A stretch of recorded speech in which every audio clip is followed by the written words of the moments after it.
Welcome back, ladies and gentlemen, to Kinguin Pro League 2015 with me, Lothar, again. We're just done casting with the highest profile matches of the day, if not the entire event, in fact. Ramaz versus Reynad. I mean, Reynad taking that last win with that innervate at the very, very last second. That was pretty intense. That was the only one card that could have saved him. So yeah, definitely. Really I don't think anything else was there, right? Yeah, nothing else was keeping him safe, I think. Yep. So we're gonna be moving on to Kaldi versus Orange, but before we do that, we have received news by the admins that apparently new cards were released for Hearthstone, and we're gonna be showing them to you, in fact, because you know why not? This is a Hearthstone related event, so might as well cover some of the stuff that comes in live. So we have two new cards for the Blackrock Mountain event. Obviously, they will be dragon related. The first one is the Blackwing Corruptor, a 5-mana 5/4 battle cry. If you're holding a dragon, deal 3 damage. Kind of like a fire elemental, right? Like, really insane card. Yeah. Like, wow. That's one of the best cards. It's like you can compare it to Blessed Mage, but it's even better. You don't have to get you don't have to have board control, right? And yeah, you deal a targeted 3 points of damage, so you don't have to worry about RNG hitting those minions with Archon missiles, right? So it's wow. I don't know, man. It's really powerful. Well, what I like about it is that it feels to me like you could have, you know, 2 Azure Drakes and a Malagos and a Shaman deck, and suddenly Blackwing Corruptor gives you 4 Fire Elementals. I mean, I look at Kidnapper and I'm like, how the hell did those 2 cards get designed by the same people? Like, how did Blackwing Corruptor, a common card, and Kidnapper really match next to one another, right? Like, it feels to me there's a huge discrepancy between both, and I feel like Blackwing Corruptor's power level is pretty far ahead of the Kidnapper. However, it has a prerequisite, which may be sometimes difficult to enable. Otherwise, it's just a bad Toll Strider, right? Yeah, well, that's true, but on the other hand, having a dragon in your hand, I think will be most likely very doable after Blackrock Mountain will be released. Like, the whole expansion will be about dragons, most likely, right? Yeah. So we'll get a lot of dragons there. And as I said before, having a mech on your board, I think it's more difficult to maintain a mech on board than to have a Drake just in the hand. Yeah, just sitting there. For that card to just make the battle cry go off. Yeah, well, it's the same thing as the Blackwing Technician, right? All you have to do is really have it sit there. So it's got to be a little bit more powerful. As far as Dragon's Breath goes, I'm not personally super hyped for it, but I suspect when you're starting to trade, you know, minions back and forth, when 2 minions die, think of it like the Frothing Berserker trigger, which increases in power when 2 minions take damage. This is kind of the same functionality, but it's got a really steep cost baseline at 5 mana. Yeah, I'm not exactly sure how to evaluate this card yet. It can hit face, and if you can somehow combo it to play it for like minimum mana cost and just kill your opponent with 2 Dragon's Breaths in 1 turn, that would be really sweet. Actually, this is essentially a mage's... I mean, it's not that bad in Mech Mage, is it? When you're forced into trading your board, you can get some value out of it. Like Clockwork Gnome goes off and... most of the situations when you want to play the Dragon's Breath for like 3 points of mana, you would have to sacrifice... Oh wait, this counts also your opponent's minions. Yeah, it's everyone's minions. It's not just friendlies, which means you trade into... So this is kind of better, because I was feeling it has to be your minion, and then you have to sacrifice both, like 2 minions to kill a 3rd minion with the Dragon's Breath. Otherwise, you will have to use it on face, and you know, in mid game that doesn't really matter. Yeah. We'll have to see. I'm not exactly sure how to evaluate this card, but Blackwing Corruptor, I think it's really insane. Yeah, I can't wait to play around with dragons a little bit. I love those beatdown decks, and that's definitely going to be something I'll be putting in there. So we'll be moving on to Kaldi versus Orange. Now, this is, I mean, Orange got picked up by Team Archon, I think, just a few days ago. So he's got to be feeling pretty good about this. I mean, this is his, like, after the, you know, the IEM Katowice win versus Amaz, then he gets picked up by Archon. So he's got a really, really bright future ahead of him as far as the esports scene for Hearthstone. And I mean, how confident is he, do you think, in this entire event now? The problem is that he is already 0-3 in Kinguin Pro League, so he has a lot to prove, and that's something that will impact your nerves. And Yeah. you know, when you play nervous, you most likely will lose because you can make some mistakes. So the most important thing for Orange here is just to be calm and don't think about the outcome of the game, just to focus on the game itself, just not to misplay, and that's basically it. Yeah, I mean, you do your best, but ultimately, when there's so many good players in the event, you've got to be, somebody's going to take the losses. And in this case, Orange has had a pretty rough time. But then again, Savich as well, one of the highest profile players, has the exact same score. So you would expect that it does have to see with players' individual ability, but there's a bigger picture there to take into account. And sometimes it's not necessarily it doesn't necessarily reflect your individual skills. So if Orange can take those losses in stride and get himself back in the in the good mindset for the rest of the event, then he could get himself at least in the top 7 to be reinvited for the second season. So we're gonna be moving on to the game soon. So Kaldi's lineup is Mage, Pally, and Rogue, and Orange has Druid, Hunter, and Rogue. Both share the Rogue class. Yeah, the Orange is known for playing Rogue a lot, and Kaldi played, I think, Rogue every single game in every single week of Kinguin Pro League so far, if I'm not mistaken. He was definitely playing it the week ago. So no surprise here, but there's no mage in Orange setup, so that's also no surprise. He wasn't playing mage at IEM either. But he was playing Warrior a lot recently, and he apparently dropped it from his lineup this time around, which I can't really blame him because it's so easy to exploit a Warrior where you bring... we saw a show get exploited by Firebat last week.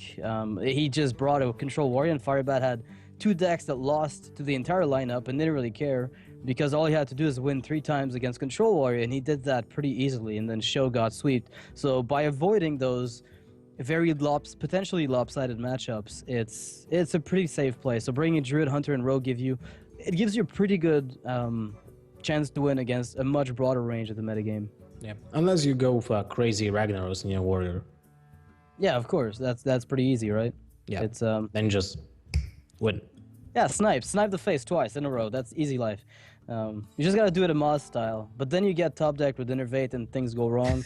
But I mean, there's got to be some justice in this world.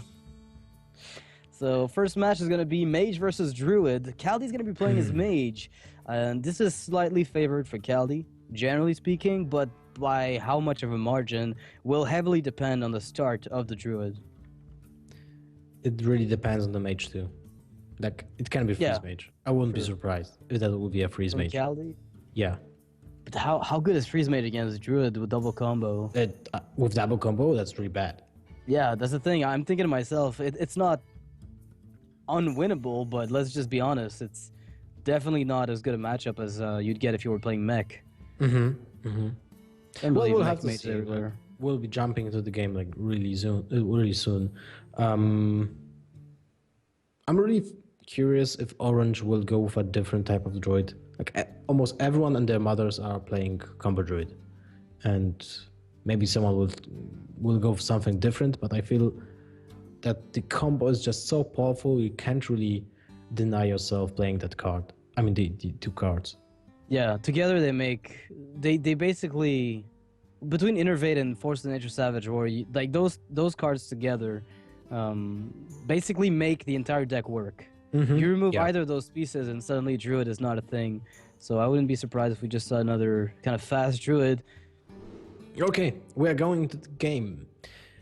And it's a mech mage and Hearthstone druid. A druid.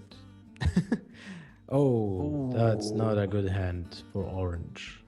Yeah, there was a Swagnaros, but he's not going to come down early enough. And Kaldi's got the Cogmaster. If he finds himself a 2-drop, there's a huge chance that... Well, there's a Mad Scientist, so that's definitely not bad. And do you think Orange will be pushed into playing... Oh, never mind. This is way better now. But I think you have to skip turn 1 Wild Growth, right? If you go turn 1 Wild Growth, at least you can draw BGH as a body, because otherwise the upside of not coining it out is that you can get your 5 drops much earlier, but the drawback is that you can't get that BGH out on turn 2. Yeah, but on the other hand, yeah, I think the coin will be so important with Sylvanas. Exactly. That's the point of keeping the Wild Growth, is getting those 5 drops and 6 drops much earlier. Definitely. So yeah, now Wild Growth and then Spider Tank, right? Because you deal additional points of damage with the Cogmaster. Or you go with Mirror Entity. Nah, I'd go with Spider Tank most of the time. Yeah. I'm not too worried about. I mean, Keeper of the Grove would be somewhat of a problem, but then again, not really. You just play Blast Mage and then trade. It's so in easy. this situation, Strifecrow opted for the Mirror Entity, right? Right, he did earlier. He got punished really severely by the Kazan Mystic, but most of the time it would have been sort of a fine play. So now I don't know. Orange is thinking about, do I have to play Big Game Hunter? And I think he should just go with Savage Roar instead. Yeah. Wow, Kaldi's got to feel good about that Savage Roar. Definitely. Like, you trade a Savage Roar for a 1-drop, that has to feel nice. Yeah, and you can get yourself some pretty decent damage here. Do you play Blast Mage just for the body? Why you not? just play Blast Mage for a 5/4 minion. Yep, that's gotta be pretty tough, man. This Blast Mage is just playing with Orange's face. I can't even... It's like a bomb blobber that can hit faces. I mean, how do you even handle this in Orange's position? You have this to went south really Force of quickly. Nature. Yeah, that's what I'm thinking, but then you give him a Mirror Entity value right afterwards? That can't be good. So you just Druid of the Claw into... Well, that sucks. So you now play Tinkertown Technician, see what you get. Comes out. If you get Switch, you switch it. And then, no. No, you don't. You just sacrifice and ping it. I mean, you sacrifice the Goblin Blast Mage and ping Hero Power. That's way better than Switch. Get rid of the bears. Some Beast Extermination. No, we can stealth a minion if you want to. That's not useful this turn. Yeah. Yeah. Oh. Oh, that's That's actually really aggravating for Orange. Wow. I don't think I like this. I like it a lot because he can't play any minion. Like, what is he gonna play? The worst he could do is Zombie Chow, but if he had one, you bet he would have played 25 of them already. Well, that's true. Oh man, now he can't play a minion. And he just concedes. Alright, wow. So Orange is just going to leave this game. He says, you know what, I got my Wild Growth, but my curve was otherwise completely terrible, and the mage just rolled all over him. Well, that was really fast. Yeah, to say the least. I mean, that's what Mech Mage sometimes does when it snowballs, and the Druid doesn't find, an Innervate Keeper of the Grove. It's pretty tough for him to challenge that board.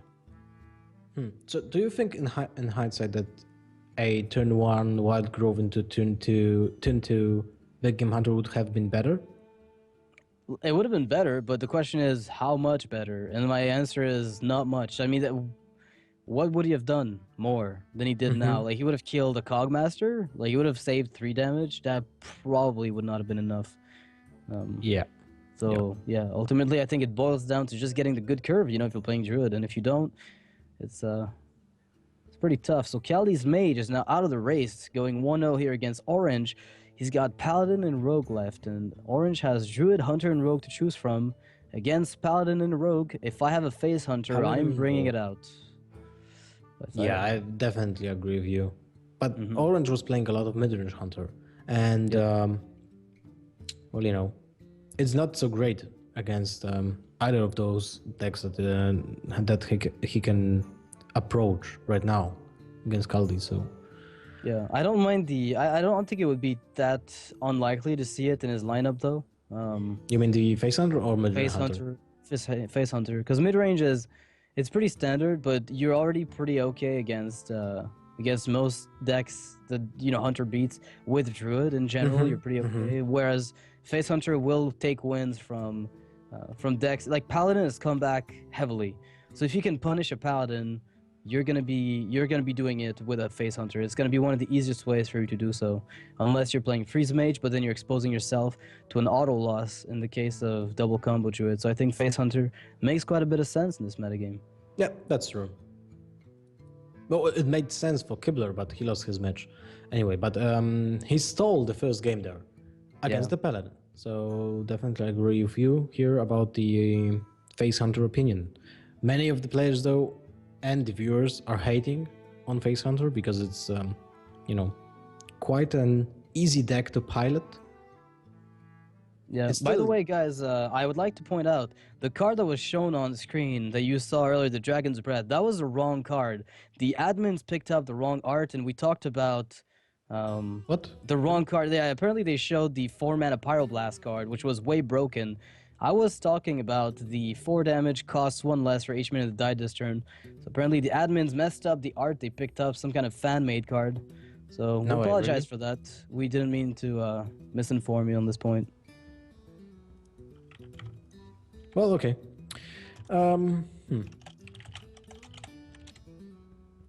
So all right, that being said, jumping into the game soon.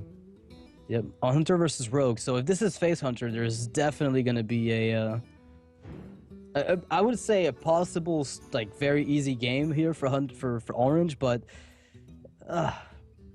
it's got to be face Hunter because mid range can suffer pretty heavily if they get if the Rogue gets good saps on those Savannah high mains. Oh yeah, that's like buying a whole turn, which is insane. It's like pay 2 mana, your opponent skips a turn. I think that's quite good. I would play it in every single deck. Yeah, pretty OP. Well, we'll be jumping into the Rogue versus Hunter deck, and well, it's a mid-range Hunter, as I kind of predicted based on Orange's previous decks. Yeah, it's a comfort pick for him. I think Orange likes to stick with the decks he really knows. He's like he doesn't like to switch game styles. Yeah, he did. He did that a lot with Warrior, right? He played Warrior when a lot of people were considering the deck kind of useless in the metagame, right? And that had a cause, right? That had a reason. All right. So there's no coin for the Rogue player, so that's something you will be happy about as the Hunter, of course. So turn 2 will be Hunted Creeper, most likely.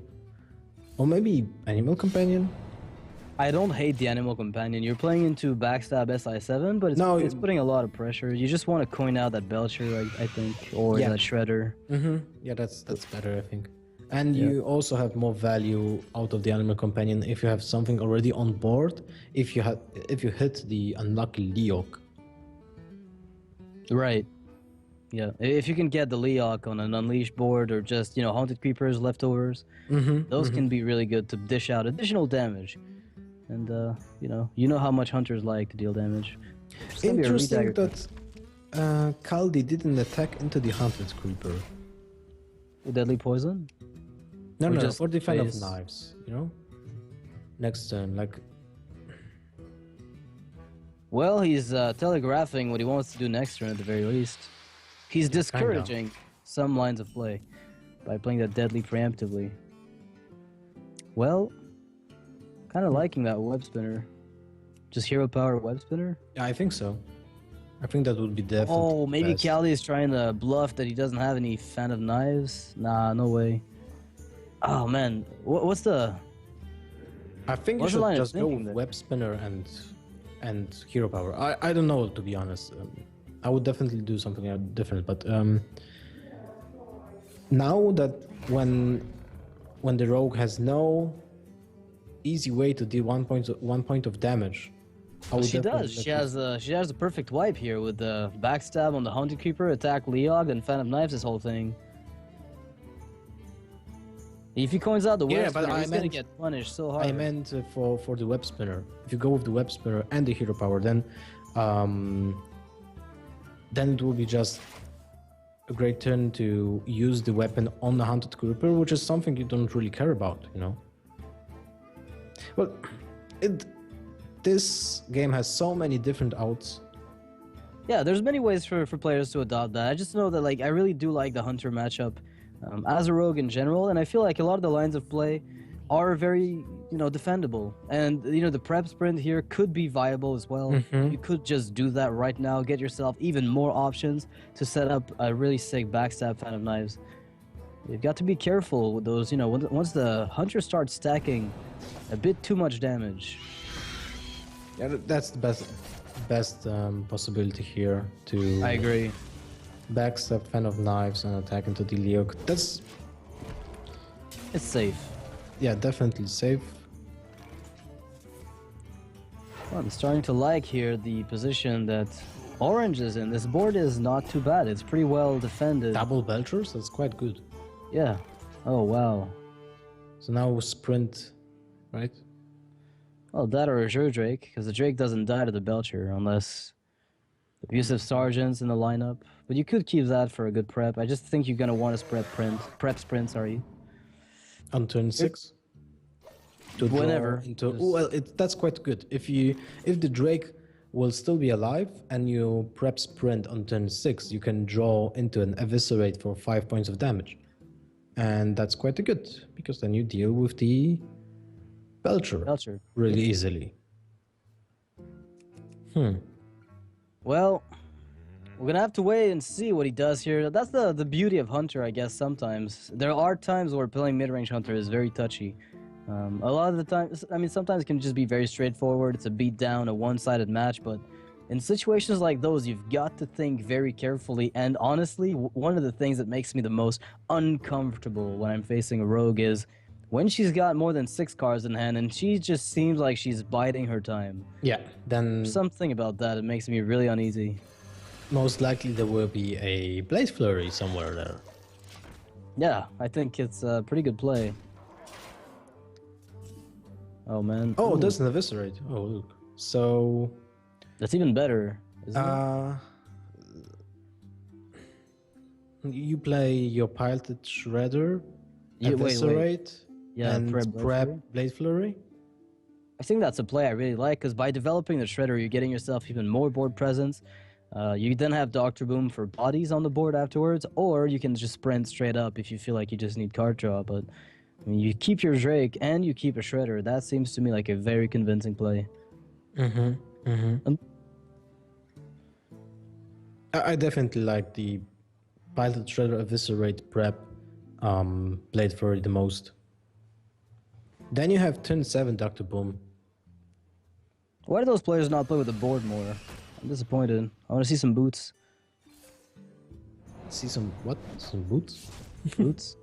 You never seen the boots? Oh, okay. You don't know the gardening boots? Not Three really. boots. The triple boot dream. What? Oh, you mean that? Lothar. Okay, never mind. Yeah, Yeah, no, the no, no. boots. Yeah. Yeah, the boot dream. Oh, Wait. What? He's not going for the Blade Flurry. that's really greedy. Yeah. That is very greedy. I'm actually not sure I really like that line of play, but we'll see how much it pays off. He still has a prep sprint and a Blade Flurry on the back end, so like that Blade Flurry is still going to give him value, right? He might be trying to get as much value as he can out of it. It feels to me like there's a huge potential for backfire. Well, now he has Not to play anymore. the Blade Flurry this turn, so he will have to play Oh man, Dr. Dr. Boom. Boom, prep, Oh wow. Blade Flurry. Yeah, this is But- really painful for the hunter. Would be the outcome better last turn? I think so, right? You will still have like 2 creatures. Yeah, well, you wouldn't be able to Blade Flurry whatever now comes in, but you would still have your 2 minions and Dr. Boom on the board. So I think ultimately it would have been at least equivalent in my mind. Oh, that can't feel good. Now you have no options. You have to play Belcher, and you can't play Freezing Trap. So that feels super bad. Yeah, this is one of the worst possible outcomes, and Orange is just... he's realizing just how terrible this is looking. Yeah. Oh, You can man. just play Core Hounds for style points. Yeah, I mean, you're preparing for the Core Rager from Blackrock Mountain, right? Oh yeah. Prepare that board for the Hounds, boys. Oh man, I can play the Beast, Core Hound, and Core Rager now? Are you kidding me? I've got a dog deck. Unleash the dog is, baby. You have to say that to your teammate. Unleash the dog is. I wonder if he'll actually even try that card. I mean, Core Rager is so underrated by a lot of players, and I think justly so. It doesn't really look that good to me. Oh look, a free hero power from the bomb. 2 points of damage to the face. Yeah. Oh look, a sap top deck. Maybe. Well, maybe a sprint into prep sap. Well, that's not bad too. Like you get a backstab. Oh, you can go agent, backstab SI? Oh, yeah. goodness. Yeah, I think that's quite good. Wait, you can even... Wait. Maybe hero power, Yeah. backstab into You're close. oil. Yeah. I think that's better. I think they're both defendable. I just like the oil here a lot. Mm-hmm. I think it's much better than the SI in this position. Oh, he even hits it for the bomb. And 3 to the face. Oh, wow. Sounds balanced. Yeah. So basically, Orange started with 25 points of HP this game. Yeah. I don't It's kind see of a like way the out. old double kill command. I mean, you play Rag and you hope for the best. Yeah. I mean, That's you the have to only way freeze. out. You could even freezing trap, I guess, if you wanted. Actually, freezing trap, shredder, hero power. You could There's then still Rag 4 points for... of damage. Yeah, there is 4, but I feel Ragnaros is the best thing you can do. it feels so unsafe though. If there would be a haha, Freezing You're trap dead. does not. so Oh, man. Ragnaros definitely is a staple for Archon players here. Yeah, let's see if the sniper Rag skills have been transferred over to Orange, and they killed are. Dr. Boom, but still, it's a really bad position. Oh wow! Oh wow! And wow, Kaldi just gets his second prep for the almost guaranteed lethal at this point. I mean, you get eviscerate, you get deadly poison, you get so many things, and you've essentially secured the win That completely. was not enough. But there's an that's- eviscerate and agent, so that's enough. Yeah, that's more than enough. So that's gonna be game. For Kaldi 2-0 up against Orange, which is. I mean, that's got to start feeling really stressful for Orange. He's 0-3 in the entire event, and he's about to possibly get knocked out. Not knocked out of the event completely, but get another loss on his roster. And when you have only 9 matches to play, losing the first 4 can't feel too good. So he's going to have to pick up 2 more wins after this to at least equalize. Well, the other player that can be in the same position as Orange is RDU. He's also 0-3, and Savage is also 0-3. And we will see how Savage handles the situation today, and RDU on Thursday. So those will be crucial matches for those players. Yeah. It's just they really have to get those wins to at least get a confidence boost back and to swing them back in the event and maybe have them give their best for the entire thing. Yeah, that's very true. So for Kaldi, there's only Paladin left. And the Paladin has to play against Druid, Hunter, and Rogue. So against the Rogue... I think I'm going to say Rogue generally wins. Yeah. And the question is, does Hunter win against Pally? It could. Mid-range Pally versus mid-range Hunter. It's kind of a... I would say it go gets... either way. Yeah, but I generally... If the Pally gets a decent curve, it's tougher for the Hunter. And as far as Druids go versus Pally, then... I mean, Orange could reverse sweep here. There is a possible reverse sweep with this lineup. Orange has to start with the Rogue now, just to get that possible 1 point for tiebreaker. Yep, very important thing in this format and round robin. You want to get those tiebreaker points to be able to, if you're on even footing as far as score goes, make sure that you're the one who's going to be making the cutoff to stay for season 2. Yep. So we have to see. Orange will start with the Rogue. And Kaldi will go obviously with the Paladin, and we'll be jumping into the game shortly. I still really would like to see someone bringing the aggressive Paladin into the game. Shakaden has had very little tournament representation, even the older versions. I mean, even the first iteration of it just didn't see much tournament play because it's so inconsistent. And it's one of the weaknesses of the deck, I guess. If you can go for an aggressive deck like Mech Mage and whatnot, the only upside you've got is the surprise factor. Nobody expects the Hobgoblin spam. So that's one thing that goes in your favor when you're playing that deck. Yeah. Well, you can win just by the mulligan, Yeah, get a good start and curve out, and your opponent has no way to stop you. The Divine Shields are really pesky. Yeah. And you go like Argent, Squire, Coin, Blessing of Might. Yeah. Against the Druid, and the Druid is like, uh-oh. Yeah, I'm gonna take 12 damage from this one drop. That sounds fair. Okay, so we go into the game. There's a shielded minibot, so the best drop you can get against a rogue. And Pilot Sky Golem is basically a Savannah Hymen, so you don't want to get that at all. That's not a good draw, I think. The owl basically sits there for nothing. Well, it has the opportunity to silence the Piloted Shredder, but the problem is how can you deal with that Piloted Shredder afterwards? Because you can't play the Peacekeeper after. Peacekeeper doesn't work, yeah. I mean, before the silence, and then you have no easy trade. Well, it just got better. That's a pretty good play. Yeah. It just got better. If Rogue finds a prep, it's gonna be a pretty viable way to turn the game around. If you play a prep with a sap, and you can just get that mid game back under control. Otherwise, I do like the deadly SI play as well. That will deal with the Piloted Shredder and the minibot. Well, there will still be a drop from the Piloted Shredder, but that's somehow dealing with the situation. And after that, Kaldi will have to play the True Silver Champion to kill the agent. And, well, what you have to count on is just to, get the best outcome from Piloted Shredder. So, Milhouse Mana Storm hype? If that comes out, it's going to be devastating here. And it's a 2-3. He can throw the 1/1s with a catapult on the minions. You just stole my joke. Really? Because we said that last time. A trebuchet? Okay, yeah, that works too. It's fine. Steam Weedle catapultist. To battle!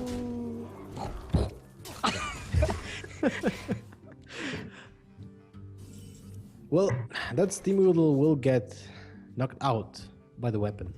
But basically, the Piloted Shredder dealt 4 points of damage. So, the usual amount. Like one attack. Oh, that's 4. And 8 durability points from the weapon with a deadly poison. So that's a great deal, I think. Yeah, I feel like this is a very, unilaterally very balanced, well-rounded card, right? Yeah, definitely. Definitely one of those cards. Yeah, so now silence Peacekeeper, kill it. Do you really have to Peacekeep? I guess you Peacekeep just for the body and it's an added benefit. Yeah. Oh, I hope he doesn't silence afterwards.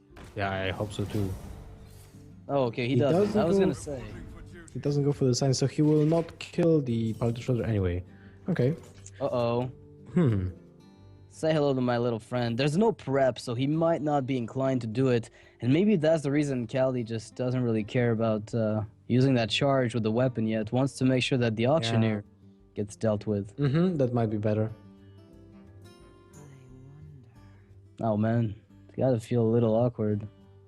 So this turn you have to play the hero power just to get the value from deadly poison next turn, right? Just to set it up, probably, yeah. So you want to get a Gazettin, but deadly poison backstab next turn. Blood Mage is not. Valnos, that's not bad.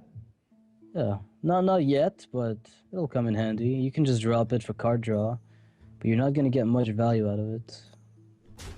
And the Shredder spawns a narrow bar Web Lord, which denies the Iron Beak Owl. Okay, that's not the most relevant thing, but it's pretty sweet. And the Aldor. Well, you have to drop the Piloted Sky Golem, but there's a sack.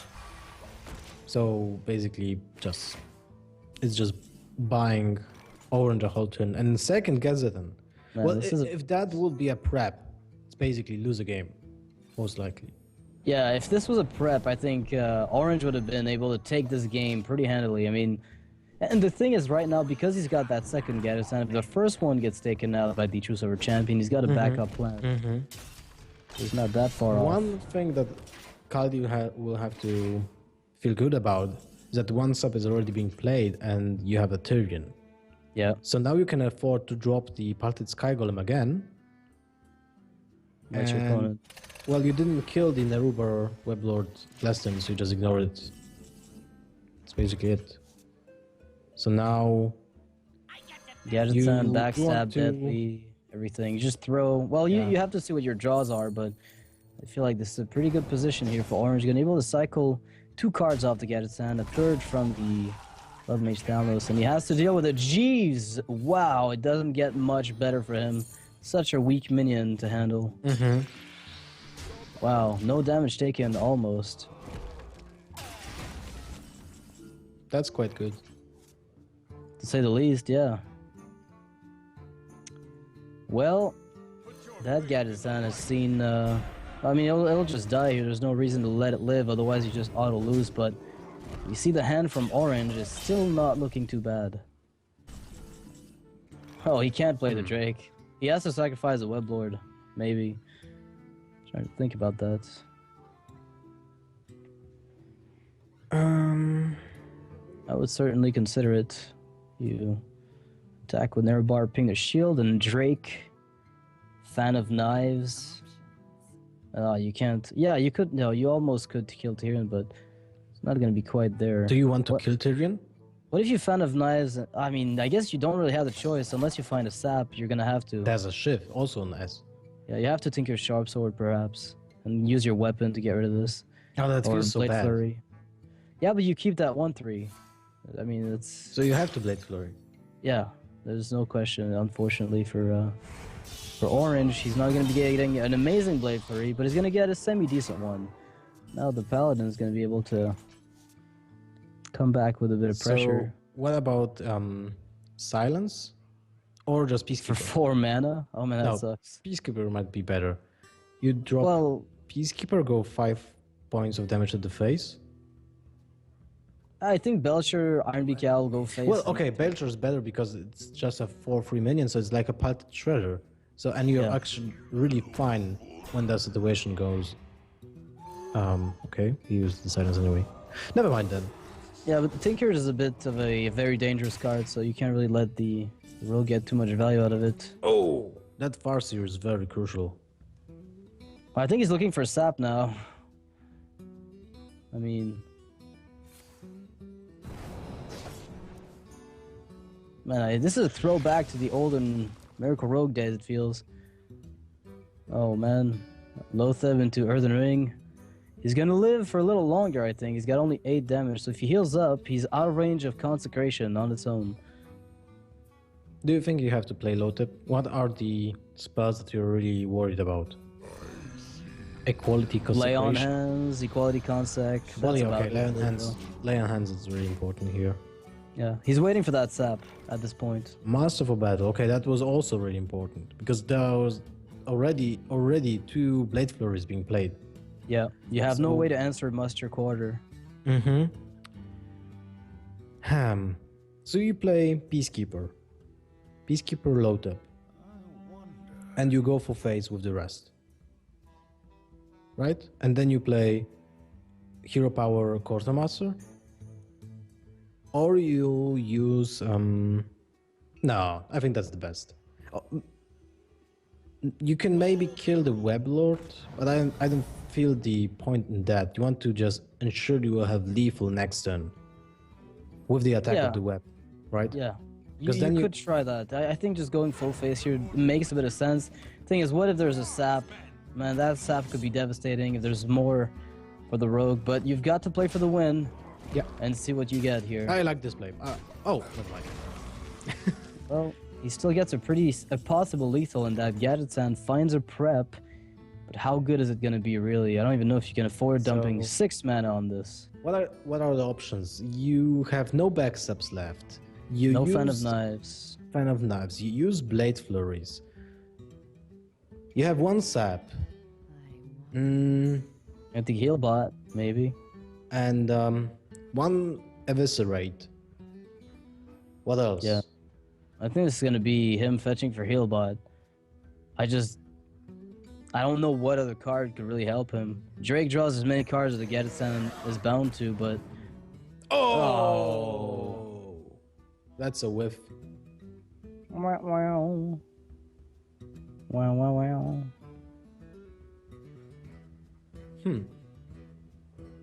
Well, that's game, right? There's nothing I could have thought that it's basically rescuing him.